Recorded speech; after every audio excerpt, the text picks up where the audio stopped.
রঞ্জনের বুক চিরে বেরিয়ে এলো একটা আর্ত চিৎকার।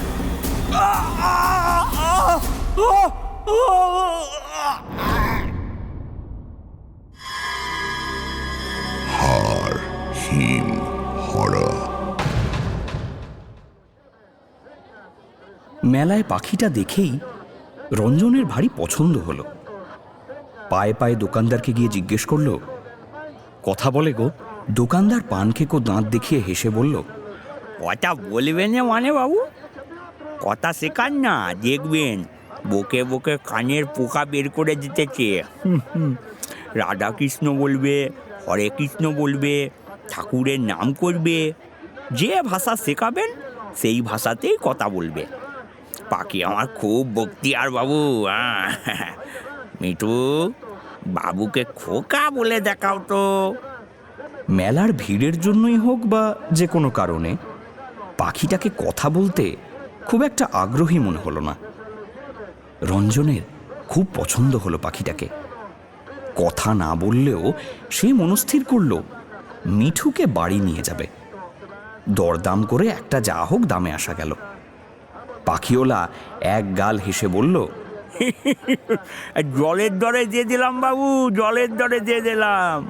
মিঠু আমার বুকের ধন, ওকে নিয়ে দরদাম করতে মন চায় না। যত্ন করে রাখবেন বাবু, আর পারলে না একবার খাঁচাটাকে রং করে নেবে না। রঞ্জন ঘাড় নেড়ে বাড়ির পথে এগোলো। মিঠু টলটলে চোখে খাঁচার ভেতর থেকে উঁকি মারছে।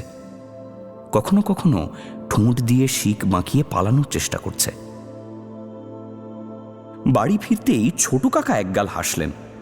জিজ্ঞেস করলেন, মেলা থেকে কিনে এনেছিস বুঝি? ও বাবা, ওরা খুব ঠকায় কিন্তু।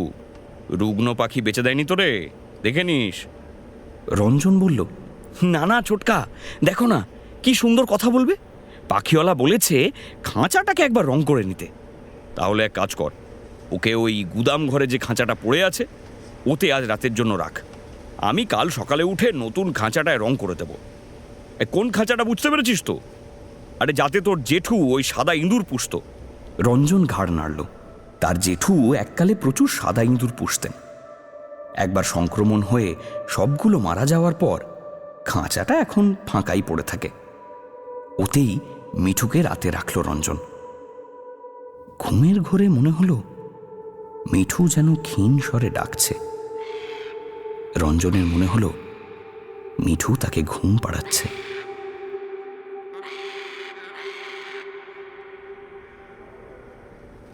পরের দিন ভোরবেলা উঠে রঞ্জন যা দেখল তাতে তার হাড় হিম হয়ে গেল। খাঁচায় মিঠু মরে পড়ে আছে। বুকে ঢুকে আছে খাঁচার একটা শিক। মৃত শরীরটায় পিঁপড়ে ধরেছে। খাঁচাটায় জং ধরা শিক আলগা হয়ে গিয়েছিল। মিঠু ঠোঁট দিয়ে টানাটানি করতে গিয়ে বুকে বিঁধে মরে গেছে। রঞ্জনের অজান্তেই তার বুক দিয়ে একটা চিৎকার বেরিয়ে এলো, মিঠু মিঠু। সেই চিৎকারে বাড়ির সকলের ঘুম ভেঙে গেল। রঞ্জন সারা দিন খেলো না, কারুর সঙ্গে কথা বলল না। তার কানে বাজছে পাখিওলার সেই কথা, মিঠু আমার বুকের ধন, ওকে নিয়ে দরদাম করতে মন চায় না। সারা দুপুর চিলেকোঠার ঘরে দরজা বন্ধ করে রঞ্জন কাঁদল। মা কাকিমারা কত করে সাধল, কিন্তু কিছুতেই দরজা খুলল না। শেষে ছোট কাকা সবাইকে বললেন, আহা, বাচ্চা ছেলে খুব কষ্ট পেয়েছে, ওকে জোর করো না, ছেড়ে দাও। কেঁদে হালকা হলে নিজেই আসবেক্ষণ, ওকে ওর মতো ছেড়ে দাও। বিকেলের দিকে সাইকেলটা নিয়ে রঞ্জন একটু বাঁধের ধারে গেল। সূর্য ডুবছে। নদীর জলে কমলা রং ধরছে। ক্রমশ সেই কমলা জমাট বেঁধে লালের দিকে এগোলো। সেই লালের দিকে তাকিয়ে হঠাৎ মিঠুর রক্তের কথা মনে পড়ল রঞ্জনের।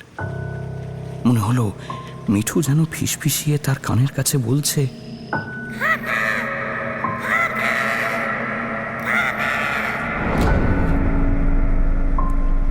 বেশিক্ষণ সেখানে দাঁড়ানোর সাহস হলো না রঞ্জনের। সাইকেলটা নিয়ে তড়িৎ গতিতে বাড়ির দিকে এগোতে শুরু করলো। বাড়ির পথে এক জায়গায় রাস্তা খোঁড়াখুঁড়ির কাজ চলছিল। সেইখানটা পেরোতেই সর্বনাশ!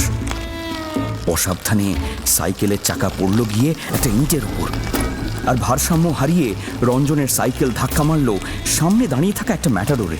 সেই ম্যাটাডোর ভর্তি করে এসেছে লোহার রড। একটা লোহার রড গেঁথে গেল রঞ্জনের বুকে। চুলকে পড়ল খানিকটা রক্ত। রঞ্জনের বুক চিরে বেরিয়ে এলো একটা আর্তচিৎকার।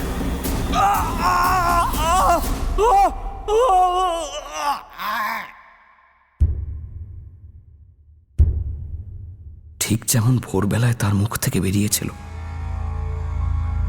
2-3 সেকেন্ড পরই তার দেহটা নিস্তেজ হয়ে পড়ে রইল।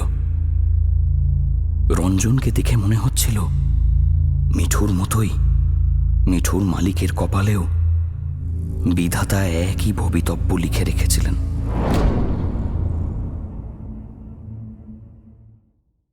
হাড় হিম হরর আপনারা শুনতে পারেন এক্সক্লুসিভলি মির্চি বাংলার ইউটিউব চ্যানেল এবং গানা অ্যাপে।